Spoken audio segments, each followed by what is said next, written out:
Bonjour à toutes et à tous, bienvenue sur la chaîne. Aujourd'hui, j'ai envie de me refaire un film que j'ai retrouvé sur le chat qui fume, Savage Down. Donc c'est un film qui m'avait marqué, c'est une édition un peu spéciale avec le chat qui fume.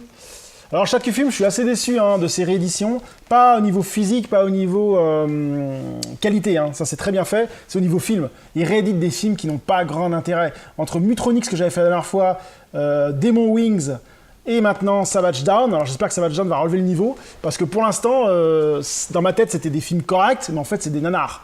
Donc celui-là, c'était une sorte de Mad Max de mémoire, avec un... comment il s'appelle, Carradine, là... ouais, c'est ça, il joue là-dedans, Carradine, attends. Non, c'est Lance Henriksen. Qu'est-ce que je raconte, Carradine? Donc c'est Lance Henriksen, pas Carradine, pourquoi je parlais de ça, moi. Et donc, c'est un acteur assez charismatique, quand même. Il a fait des bons films, il a fait quand même des nanars. Celui-là, je pense qu'il a mal vieilli. Ça date de quand, ça? Ça date je sais même plus quand. Alors le problème avec le chat qui fume, tiens, je fais ma petite critique du site. Le site est très bien, par contre, il censure les commentaires. Parce qu'en ayant acheté, l'autre fois, je vous ai fait la vidéo de Mutronix, et ben, suite à ça, je me suis dit, attends, le film est pas terrible, j'ai marqué, rien sur l'édition, c'est très bien, RS, très bon, et j'ai dû marquer un commentaire du genre... par contre, le film a très mal vieilli, il ne vaut pas le coup, machin, je sais pas quoi. Mais ils ont coupé le commentaire pour arrêter les ventes. De toute façon, c'est de pire en pire. Les censures avec ce genre de truc, c'est vraiment relou. Bon, c'est mon petit aparté. Donc, revenons au film Savage Down. Donc, on va voir de quoi ça parle. Dans les années 80, l'ex-soldat Ben Stryker se rend dans une petite ville du Texas, Agua Dulce. Perdu au cœur du désert, il y retrouve Tick Rand, un vieil ami, mais leurs retrouvailles sont bientôt gâchées par un gang de bikers, les Savage. Ces derniers ne tardent pas à s'en prendre à la population et à semer le chaos à la bourgade. Face à cette situation, Stryker se voit contraint de reprendre les armes. Donc, scénario classique des années 80, des méchants et un badass qui va les affronter. Donc, on va voir si ce film a bien vieilli ou pas. C'est parti. A few moments later. Donc, je viens de finir Savage Dawn. Oh là là là.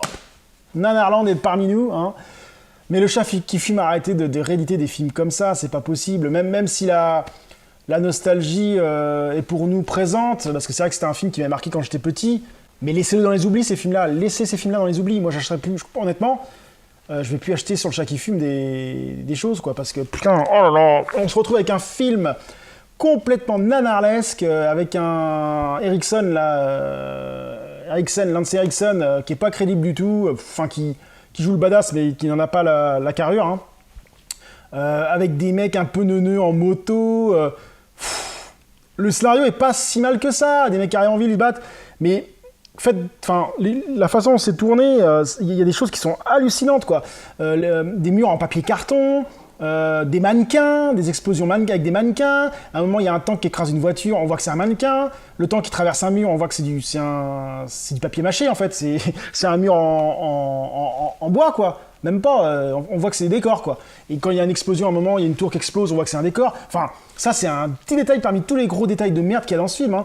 La baston, elle est ridicule, c'est vraiment mal foutu, c'est mal fait. À la rigueur, quand tu sais pas filmer la baston... Tu la filmes autrement, tu la filmes avec des guns, tu la filmes avec une épée, je sais pas. Mais quand tu sais pas filmer à main nue, quand tu sais pas te battre, tu fais pas de film à main nue, sinon c'est ridicule. Donc voilà, donc c'est un film vraiment ridicule. Je me suis fait chier devant ce film pendant un moment, je me suis dit mais je le finis ou je le finis pas 1h43, j'ai trouvé super long. Donc non, en 2022, passez votre chemin, Savage Down, ça ne vaut plus rien. Peut-être qu'à l'époque, moi j'ai dû voir ça quand j'étais petit, quand j'avais 13 ans, donc ça m'avait marqué, il y avait un peu d'action, de baston et tout ça, j'ai trouvé ça vraiment bien. Maintenant, ça vaut plus rien, enfin... non. Un chat qui fume et laisser ces films dans l'oubli, c'est des films qui nous ont marqués quand on était petit, peut-être, mais ça vaut plus rien, c'est bon à dégager, quoi, c'est nanarland, et ça vaut 20 ou 25 balles, Donc c'est vraiment des films qui sont dépassés, qui ne valent plus le coup d'être réédités, même les nouvelles générations. Il y a des films comme ça, des anciens films, qui valent le coup d'être réédités pour les nouvelles générations qui se fassent en ligne, comme les Mad Max, par exemple. Pour un exemple typiquement, là, on sent complètement l'influence Mad Max. Mais ça ne vaut rien. Moi, je trouve ça dommage de rééditer des films comme ça, qui ne valent rien, alors qu'il y a encore des films qui n'ont jamais été réédités, qui valent vraiment le détour. Et bref, je vais pas refaire le monde. Donc voilà, c'était Savage Rain, donc non, c'est de la jaille, ne l'achetez pas, ne le voyez pas. Si vous avez un bon souvenir de ce film, ne le rachetez pas, ça va encore vous fausser votre souvenir. Sur ce, je vous dis à très bientôt sur la chaîne. Salut!